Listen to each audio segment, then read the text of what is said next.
Hey teachers. Okay, we've gotten some requests to go over the process, the entire process for creating an assignment, the students submitting the assignment, and then teachers grading the assignment. So we're going to do 3 of these series. The first one is going to be the very low-tech paper, pencil upload file.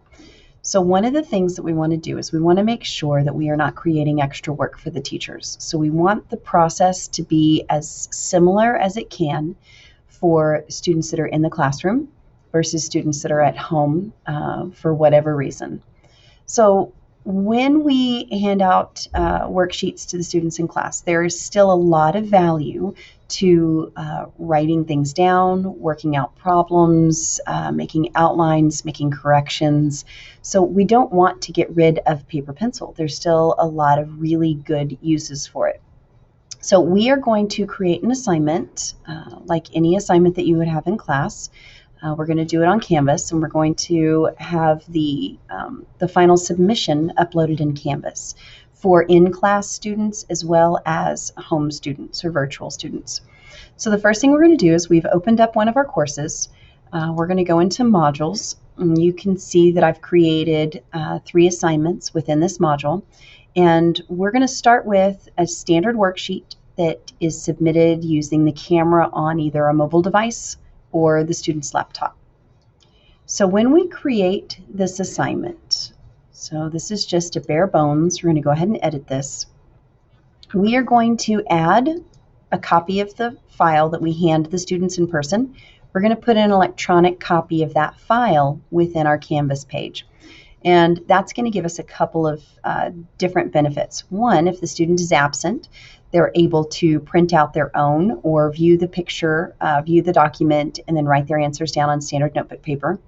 2, if a student loses their copy, instead of you having to make another one, you can simply tell them to go onto Canvas and they can access the file there. And it's good for the parents as well to have a copy or at least a visual of what the student was doing in class. So they can help you maybe find that document if it got left at home or at the bottom of a backpack, or the excuses that we've gotten. So we're going to come over here to Files. And I've already uploaded the file to my Canvas account. If not, you can simply choose Upload New File and find the file on your computer and upload it to Canvas. So I've already done this one. This is a PDF assignment for the Great Depression. So once I put the link here inside the Rich Content Editor, it's sometimes nice to let the students be able to view the document without having to download it or open it in an actual program.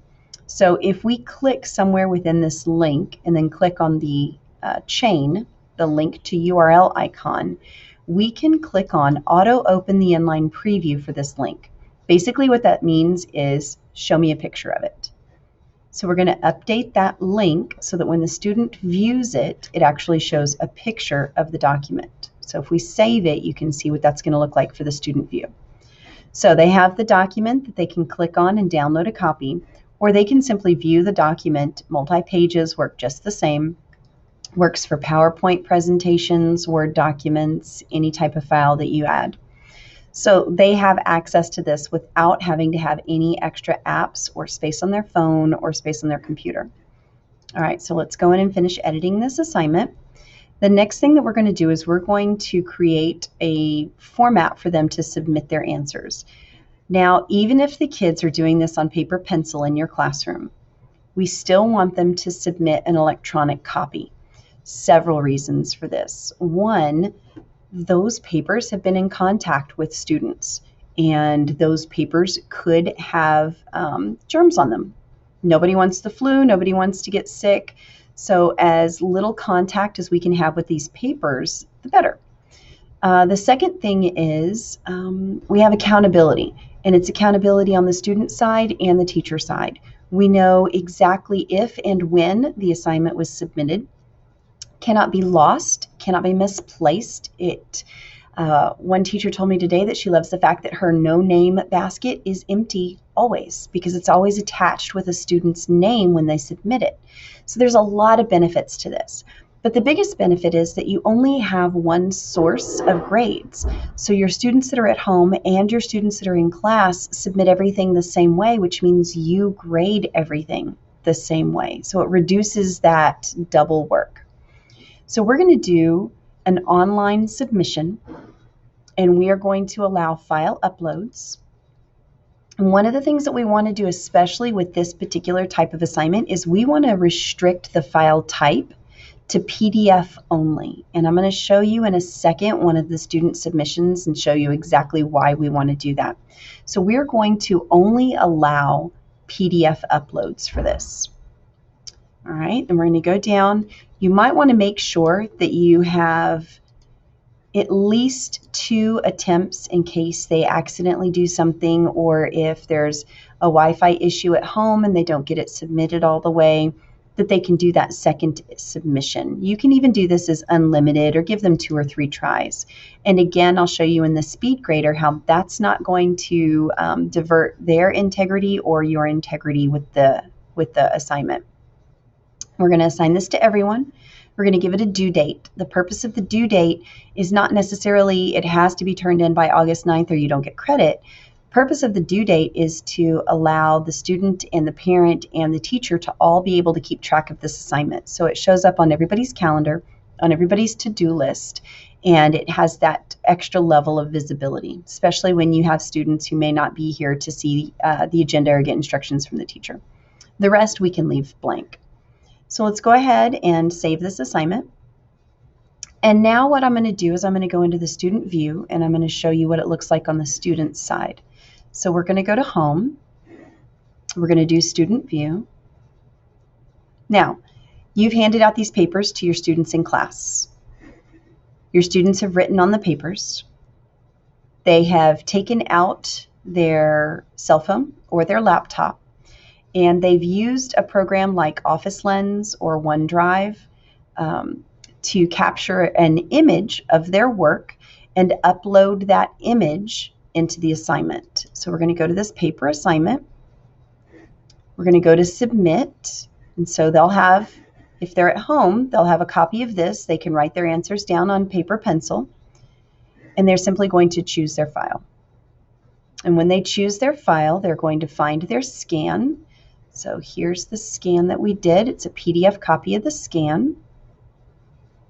As soon as they submit that file, they're going to get their confetti, showing that the assignment went through. As long as they get confetti, they're good. And they can always go back and check this download scan. They can also go to the grade tab, which everybody should have available for their students. And then as a grown-up, they can look and they can say, here's the paper assignment. It's due on this date.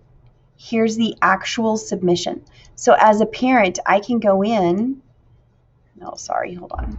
As a parent, I can go into this assignment and I can see my student's submission. So there's that scan that I put in. It's going to download it, and I'll have an actual image of the assignment that my student submitted. So that's a really great thing. Now, we talked about, I'm going to go ahead and leave the student view now. We talked about the ability to take these assignments and grade them, and how the PDF copy is a lot better than a photocopy. So I'm going to go back in to my gradebook. As the teacher, I'm going to go to the test student. I'm going to open up this assessment in SpeedGrader. And you can see that PDF copy that got turned in. It's very easy to grade. It's easy to see. You can zoom in, you can zoom out, you can annotate, and you can just go from one student to another. Now, I'm going to show you another student who turned in the same assignment. So this is Sally's student. So this is the PDF. This is what we want to see from our students.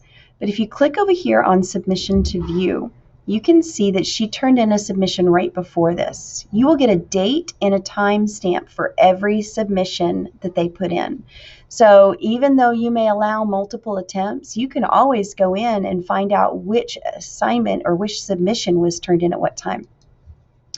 So here's her first attempt. So she did the assignment. She put the paper on the floor. It's got a big shadow on it from her holding her hand.